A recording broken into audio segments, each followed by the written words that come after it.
দেখুন বন্ধুরা, বাংলাদেশের একটি সোনার চাঁদ হিন্দুর ঘরের মেয়ে সোনালী মণ্ডল, সে রিলেশনশিপ করতে গেছে এক মুসলমান ছেলের সঙ্গে।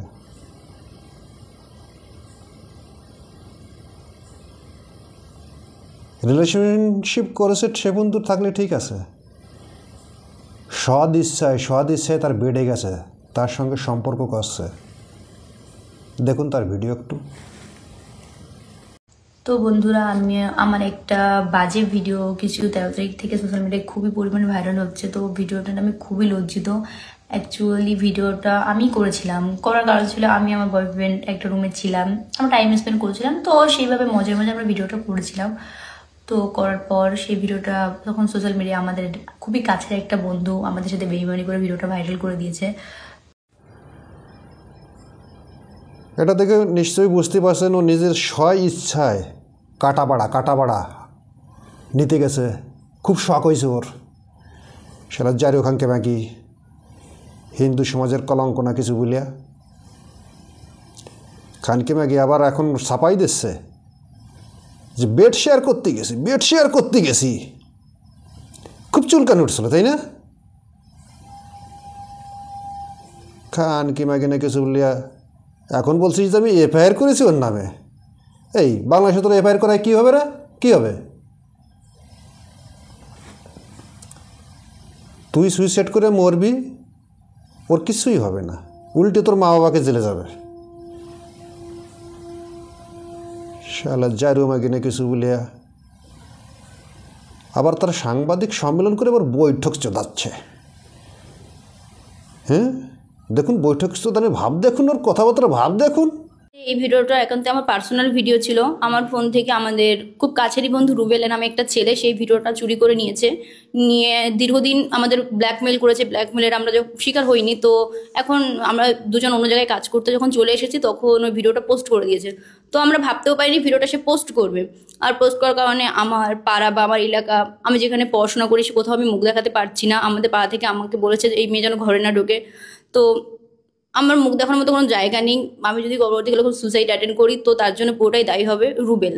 কারণ আমার মান সম্মান বলতে কিছু নেই, আমি কাকে মুখ দেখাবো? আমার মুখ দেখানোর মতো কোনো জায়গা নেই, তো তার জন্য আমি সুসাইড অ্যাটেন্ড করতেও পারি।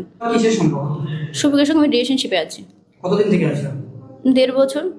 ভিডিওটা কত নায়িকার ভিডিও? 1.5 বছর, মেবি 12-13 মাস। হ্যাঁ, ওর মধ্যে। সোশ্যাল মিডিয়ায় তো এতটাই ভাইরাল হয়ে গেছে, এরপরে স্টেপ কি? যে রুবেল তো শুনলাম তো আমি সাইবার ক্রাইমে গিয়েছি, মানে রুবেলের নামে মামলা করা আছে সাইবার ক্রাইমে। তো সাইবার ক্রাইম থেকে আমাকে জিডি নাম্বার দিয়েছে, আমি থানায় মানে গিয়েছি। এই ব্যাপারটা আমি থানার ব্যাপারটা একটু পরে রিভিল করবো, কারণ হচ্ছে আমি ফার্স্ট সাজার পর আমি জিনিসটা রিভিল করবো। অনেকে তো ভিডিওটা দেখেছে। তো আমি এটাই বলবো যে তোমাদের কত ছোট বোন আছে, আজকে আমার পাড়ায় তো এরকম কত ভিডিও আছে। আজকে শফিক ভাইরাল জন্য আমার ভিডিওটা পোস্ট হয়েছে, তোমরা প্রচুর শেয়ার করছো। তো তোমাদের কোনো ছোট বোন থাকলে তোমরা কি এই জিনিসটা করতে পারতে? আমার ভুল হয়েছে, আমি ক্ষমা চেয়েছি।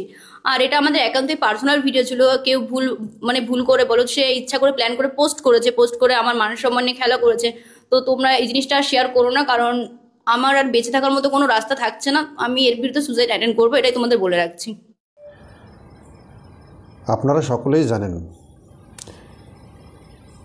বাংলাদেশে হিন্দুদের কোনো নিরাপত্তা নাই। তারপরে ও হচ্ছে মেয়ে শফিক, তার সঙ্গে বন্ধুত্ব করতে গেছে।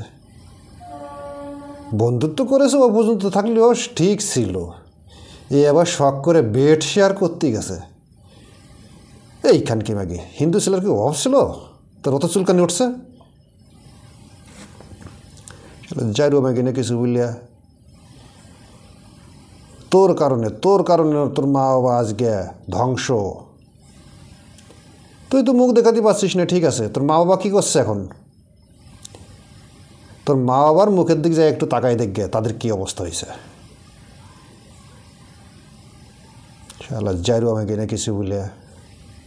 সমস্ত হিন্দু বোনদের উদ্দেশ্যে বলছি, এটা থেকে শিক্ষা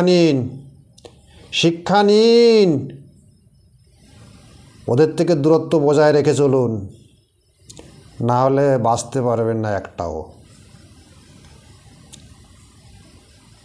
সব ওই রকম লাভ জেহাদ, ভালোবাসার অভিনয় করে সম্পর্ক করে ফুটবলের মতো এক লাথি মেরে বাইরে ফেলে দেবে, কিচ্ছু করার থাকবে না। সাবধান হয়ে যাও, সাবধান হয়ে যাও।